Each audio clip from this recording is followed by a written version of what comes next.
لیکن میرے علم میں نہیں تھی. میں ایک بات کو ٹھیک سمجھ کے کر رہا تھا، وہ ٹھیک نہیں تھی. پھر بعد میں مجھے بتایا گیا، میں نے کہا ٹھیک ہے. لیکن یہ تو علمی خیانت ہے نا کہ صاحب کلام سے پوچھے بغیر اس کو پھیلا دینا، تو علمی خیانت ہے. اور شیطان علماء کو زنا کی دعوت نہیں دیا کرتا. تمہیں زنا کی دعوت نہیں دے گا، اسے پتا ہے تم اس کے خریدار نہیں ہو. وہ تمہیں شراب کی دعوت نہیں دے گا، تمہیں جوئے کی دعوت نہیں دے گا. وہ ان چیزوں میں پھنسا کے ہلاکت کی طرف لے کے چلتا ہے. صاحب کلام سے پوچھنا یہ علم کی کا تقاضا ہے کہ صاحب کلام سے پوچھو وہ کیا کہتا ہے، اس نے جو کہا ہے اس کا کیا مطلب ہے. اس سے پوچھے بغیر قلم بھی چلائے زبان بھی چلائے تو یہ علمی خیانت ہے. ممکن ہے بعض باتوں کو وہ نہ سمجھ پائے ہوں اور بعضی باتیں میں نے واقعتاً غلط کہی ہوں اپنی کم علم کی وجہ سے یا غلط معلومات کی وجہ سے، تو میں اس سے رجوع کر لوں، یا جو وہ نہیں سمجھے میں ان کو سمجھا دوں، اور جو میری غلطی ہے وہ مجھے بتا دیں تو میں اس سے رجوع کر لوں. یہ علم کا طریقہ ہے. تو شیطان تمہیں ویسے تو ہاں بزرگی میں نہ رہ جانا، بڑے بڑوں کو وہ چکر دینے میں جان داؤ لگ جائے. ضرور وہ ایک بزرگ ہوئی خواب میں شیطان ملا، انہوں نے کہا کوئی نصیحت تو کرو. کہا دیکھو کسی اجنبی عورت کے ساتھ نا اکیلے نہ ہونا.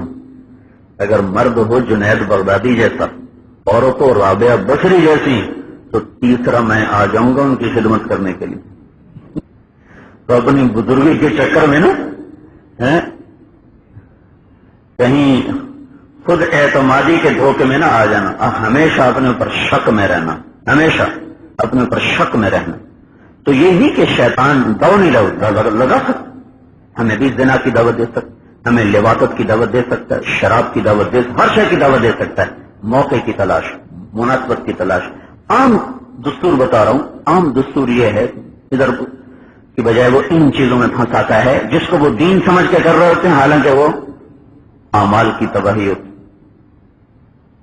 تو صحابہ میرے عزیزو، یہ انطاء قطان کا مضمون آیا تھا تو یہ ساری باتیں میرے ذہن میں تھیں کہ اللہ کرے تمہارا ذہن غبار آلود بھی نہ ہو، صاف ہو. صحابہ کی شان اور مقام میرا اللہ طے کر چکا ہے اور ان کی خطائیں میرا اللہ معاف کر چکا ہے. ان پہ جرح حرام ہے، تنقید حرام ہے، ان کی تکفیر کرنے والا بھی کافر ہے. جس ذات کے سینے پر سر رکھ کے اللہ کے نبی نے جان دی ہو. ذرا ام عائشہ کی شان تو دیکھو.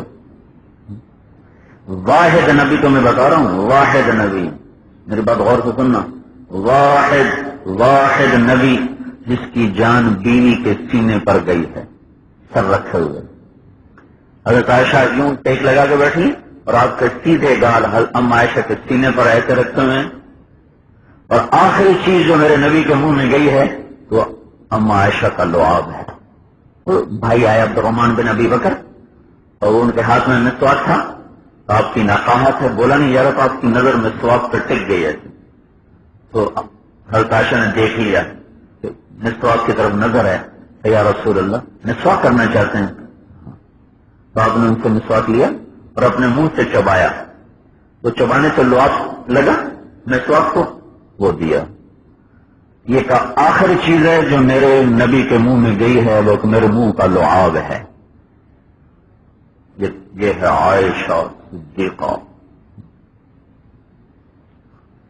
یہ واحد ماں ہے جس کی گود میں سر ہوتا تھا تو وہی اترتی تھی، کسی اور کی گود میں سر ہوتا تھا تو وہی نہیں اترتی تھی. یہ واحد ماں ہے جن کو 2 دن ملے ہوئے تھے. حضرت سودا نے کہا یا رسول اللہ مجھے مرد کی کوئی خواہش نہیں، بڑھاپا ہے، میں اپنا دن سودا کو دیتی ہوں، آپ مجھے طلاق نہ دیں، آپ مجھے طلاق نہ دیں. کچھ ایسے گھنک پڑی کہ شاید اللہ کے نبی مجھے طلاق دینا چاہتے. بات ایسے صحیح نہیں تھی چونکہ قرآن کہہ رہا ہے وَلَا أَن تَبَدَّلَ بِهِنَّ مِنْ أَزْوَاجٍ وَلَوْ أَعْجَبَكَ حُسْنُهُنَّ. خود اللہ نے کہہ دیا طلاق نہیں دے سکتے ہو، اب نہ ان پر کوئی شادی کر سکتے ہو نہ ان کو طلاق دے سکتے ہو. کیا کمال ہے. جو پوری آیت پڑھتے ہیں اس کے پیچھے میں تو بیچ کا ٹکڑا پڑھتا ہوں. لا يحل لك النساء من بعد ولا لا يحل لك النساء من بعد یعنی من بعدهن کوئی عورت تیرے لیے اب نکاح کے طور پہ حلال نہیں. اس سے بڑی عظمت امہات المومنین کو کیا ہوگی. اور اگلی بات یہ تو ہے نا کہ تم اور شادی نہیں کر سکتے. اچھا ان کو طلاق دے دو کوئی بات نہیں. ولا ان تبدل بهن من ازواج طلاق بھی نہیں دے سکتے ہو. اللہ اکبر. ہاں الا ما ملکت یمینک مانی ٹھیک ہے. ولو اعجبک حسنهن یہ مقام ازواج ہے. اور پھر اللہ کہہ رہا ہے یا نساء النبی لستن کاحد من النساء. ایک اور فرق سنو. اللہ انبیاء کی بیویوں کو کہتا ہے امرأۃ نوح امرأۃ لوط تو اقبلت امرأتہ. اور اللہ کے نبی کی بیویوں کو کہتا ہے ازواج النبی. ازواج کا لفظ استعمال. امرأ صرف بیوی اور زوج زندگی کا ساتھی. اس لیے زوج عورت کو بھی کہتے ہیں زوج مرد کو بھی کہتے ہیں. سمجھو زوج مرد عورت دونوں کو بولا جاتا ہے. اور امرأ صرف عورت پہ بولا جاتا ہے. امرأ کا لفظ صرف ایک وہ جو انسانی شہوت حلال طریقے پر پورا کرنے کا ایک نشان ہے علامت ہے. لیکن زوج دکھ درد سفر حضر لیل و نہار شب و روز جوانی و بڑھاپے کے ساتھی کو کہتے ہیں زوج. تو ان میں اما عائشہ رضی اللہ عنہ کی فضیلت ہے کہ ان کے سینے پر تر ہے. انہی کا گھر آپ کی قبر بنا ہے. انہی کا حجرہ روضہ مبارک بنا ہے. انہی کے حجرے میں افضل ترین ابو بکر اور عمر مدفون ہے. انہی کے حجرے میں عائشہ رضی اللہ تعالیٰ عنہا مدفون. عیسیٰ علیہ السلام آ کر دفن ہوں گے. انہی کے حجرے پر 70,000 فرشتہ صبح سے درود و سلام پڑھتا شام تک اور شام کو 70,000 آتا ہے صبح تک. اور اسی حجرے میں سے آپ کو اٹھایا جائے گا. یہ فضائل عائشہ رضی اللہ تعالیٰ عنہ. تو ان کو بدبخت کوئی کافر کہہ دے تو ملعون کے پلے کیا رہ گئے.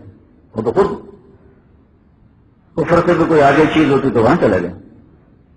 پھر اگر تہمت ہی لگا یہ واحد دیکھو یوسف علیہ السلام نبی ہیں ان پہ تہمت لگی تو کیا ہوا. بشہید شاہد من اہلہا. کیا کہہ رہا ہوں شہید شاہد من. ان میں سے ایک آدمی نے گواہی دی. کہتے ہیں بچہ تھا. جب حضرت عائشہ کو تہمت لگی تو پھر کس نے گواہی دی. اللہ نے خود گواہی.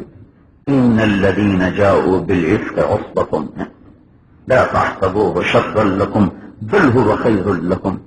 حضرت عائشہ فرماتی تھی میرا خیال تھا کہ میرے لیے وحی تو نہیں آئے گی. ویسے اللہ خواب دکھا دے گا جبریل بھیج دے گا.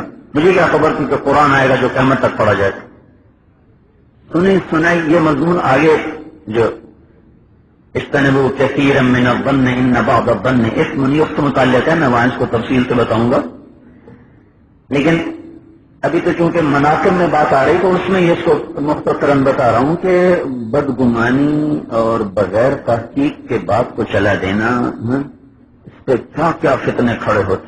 میں تو مبتلا دہی ہوں کہ مجھ سے تحقیق کیے بغیر پیٹا جا رہا. اور اللہ گواہ ہے. دیکھو میرے ذمہ یہ کام تھا. میں نے مولانا سعید خان صاحب سے 2 باتیں سیکھی ہیں. ایک غیبت سے بچنا اور ایک جتنا کوئی برا کر جائے اس کے بارے میں دل میں نہ نفرت نہ قدورت نہ ملال نہ رد عمل.